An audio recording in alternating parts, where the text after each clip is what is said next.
Of worksheet number 8 on our radical review. Looking here at this learning target, we're going to multiply radicals. Outside with outside, inside with inside. So the first thing I'm going to do is 4 times 6, and I'm going to get 24. And then root 2 times root 10, I'm going to have you do root 20. Okay? Now, towering root 20. You may have to take some time here to tower these, but we've seen that one a few times. That's actually 24. Look at the 24 just carries down. It's 24 times root 20. So we're going to multiply by 2 root 5. Now, I've simplified root 20 a lot of times here in my career. I know that it comes out to 2 root 5. If you need to tower, don't feel bad. So now we take the outside with the outside, and that's just going to be 48 times the square root of 5, final answer. Okay, that's not the only way to do this problem, but that's the way we've been kind of consistent with it in class. So when you look at number 12, that's the square root of 140, all under the same radical sign. So if I'm going to tower 140, I'm going to divide by 2 and get my 70. I'm going to divide by 2 and get 35. I'm going to divide by 2, doesn't work. 3 doesn't work. 5 and get 7. Circle cross. And now I have a 2 that comes out. The untouched goes back inside, and there's 5 and a 7 multiply to give me 35. Final answer. Outside with outside, so I have negative 12. 3 times negative 4 is negative 12. Root 2 times root 8 is actually multiplied by the root of 16. And then don't forget, you do not need to tower that one. The square root of 16 is just 4. So the final answer to that is negative 12 times 4, which is negative 48. Same thing here. Just think you have a 1 out front. Outside with outside is just a 3. Inside with inside, well, that would be root 25. But we've been recognizing that that's really just the square root of 5. Square root of 25 is just 5. So you have 3 times 5, which would be 15 for this problem. All right, now we're going to have to distribute through for these problems. Outside with outside, first distribution is 8 root 3 times 2 root 5. So that's going to give me 8 times 2, which is 16, times the square root of 3 times the square root of 5, which is the square root of 15, inside with inside.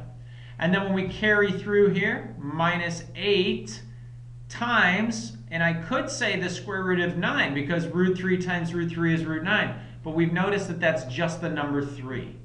So that does create an outside number when you take 2 inside numbers, but 3 times 3 is 9, square root of 9 is 3. So this is going to be 16 times the square root of 15. You should try to simplify 15, but we can't. And then minus 8 times 3 is 24. You can't go any further than that. They are not like radicals at that point. Okay, on this one we're going to FOIL. So here we go. 5 times 9 is a 45.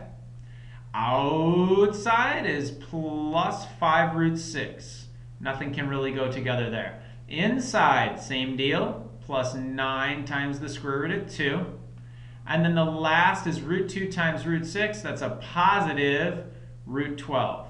So actually, this one's almost done. You can be like, there's nothing to do. But looking right here, I can actually simplify the square root of 12. So this is going to be 45.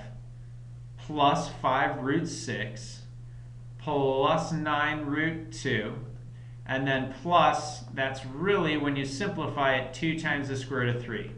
There are no like radicals here. There's nothing else we can do to put together, so that long answer is our ugly answer to this problem.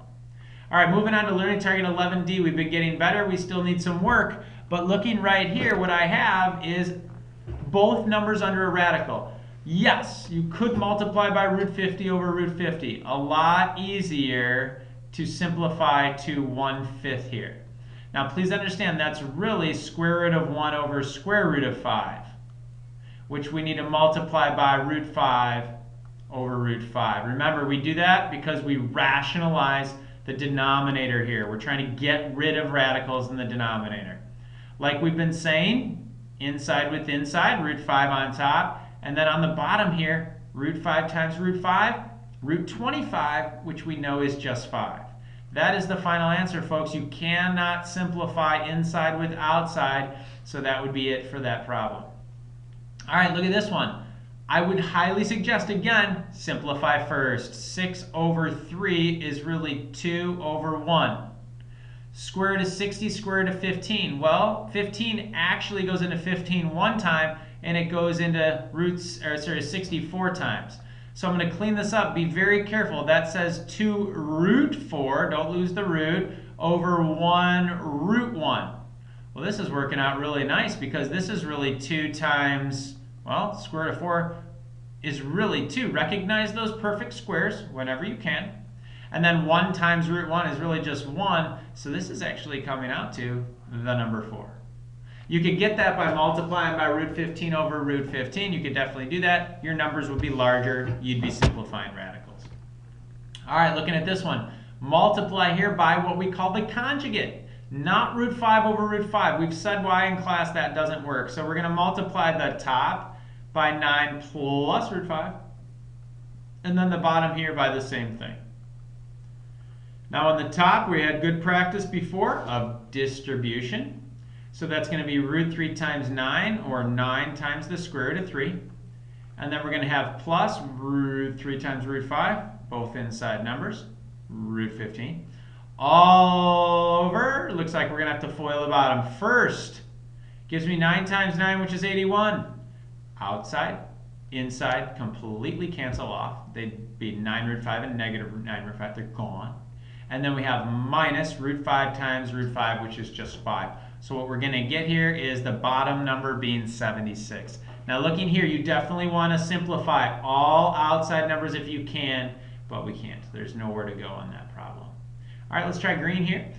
Same deal, conjugate, but not the conjugate of the top. We want to do the conjugate of the denominator, because that's where we're trying to get rid of the radical. Okay, so you can see here I just made a mistake, and I'm going to have to fix it. This right here is supposed to be a minus sign. So let me fix that. The conjugate is 5 minus. Let's see here. There we hold on. Okay, I'm back. We have 5 minus the square root of 2. So when we do the top, it gets a little ugly because we have to FOIL that as well. 2 times 5, 10. If this is too fast, rewind it. Watch it again. First, outside is going to be minus 2 times the square root of 2. Inside is going to be plus 5 times the square root of 3.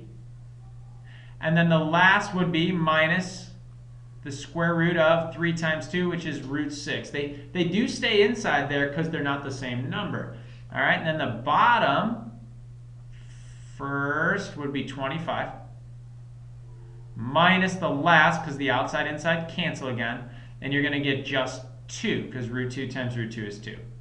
So if you look up at the top there, 10, 2 root 2, 5 root 3, root 6, there's no radicals I can simplify, and there's no like radicals. So the top is actually completely simplified. So if you look at the bottom, and if we just make this 23, we have the final answer to that problem right there. There's nowhere else I can go with that.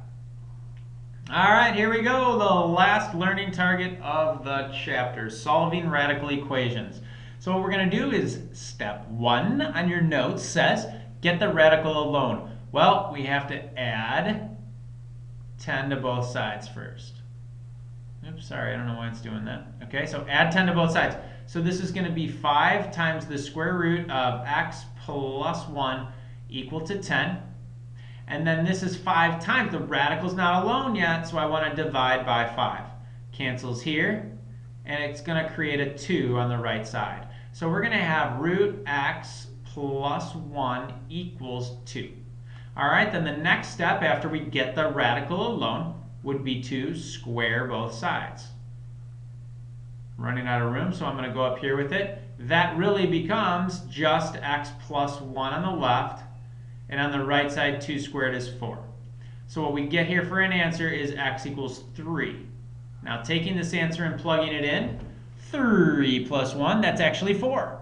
The square root of 4 is 2. 2 times 5 is 10. 10 minus 10 is 0. It does check out. Life is good. If that was a little fast for you, rewind that part and watch that again. Hey, I got a radical equal to a radical. You got to love these because it's a radical. Sorry, we're going to square both sides. So you're actually just going to get x plus 6 on the left, and on the right we're going to get 2x minus 24.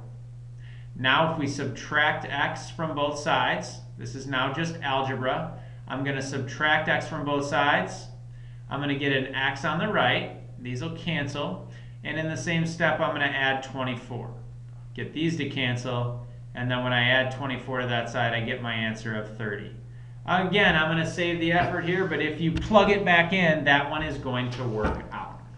Down here, the first thing we would want to do is subtract 6 from both sides. So we're going to have 3 times the square root of 2x. That equals negative 6. Then I'm going to divide both sides by 3. So what I have here is the square root of 2x equals negative 2. And it is at this point, since I have a lot of experience with these, I realize the square root cannot equal a negative number. So it's not going to happen. We're going to get no solution to this problem. Now, in green here, I will show you what happens if we solve. Okay, but if you have a square root equal to a negative, no solution. Not a cube root, that's a different story, but a square root is going to create no solution. But watch this. Let's say we would have squared both sides. That would have created a 2x on the left. You with me? Squaring the left would be 2x, good. And then on the right, that would be negative 2 squared, which would actually be 4. But then dividing both sides by 2, we would have gotten an answer of 2. What happens when we check it? 2 times 2 is 4. So it really says 3 times the square root of 4 when I plug that in. Well, that's 2. So that's 3 times 2, or 6, is coming out. Plus 6 equals 0. It's not working out. So if that doesn't work out, you should give me a no solution for your answer there. Careful. They won't all come out to no solution, but one of them might, and you got to be ready for that one. All right, looking here, same thing. We want to subtract 6 from both sides. This is going to create a positive number, and it's a cube root this time, so there's really nothing to worry about. Cube root of 2x plus 2 is equal to 2. Now, we square or cube both sides. So this scenario, we're going to cube both sides. So now I have myself the 2x plus 2 equals 2 times 2 times 2, which is commonly known as 8. And then when I subtract 2 from both sides, 2x is equal to 6. And I'm going to get my x value of 3. Plug it back in. It works. Guys, I hope that these videos have helped you. I went a little quick on this one just to make sure that I could get it online for you tonight. But I really hope that your frown is turning upside down and you are really learning how to radical maneuver through these problems. Thank you so much. Make sure you're seeking out more help if you still need it.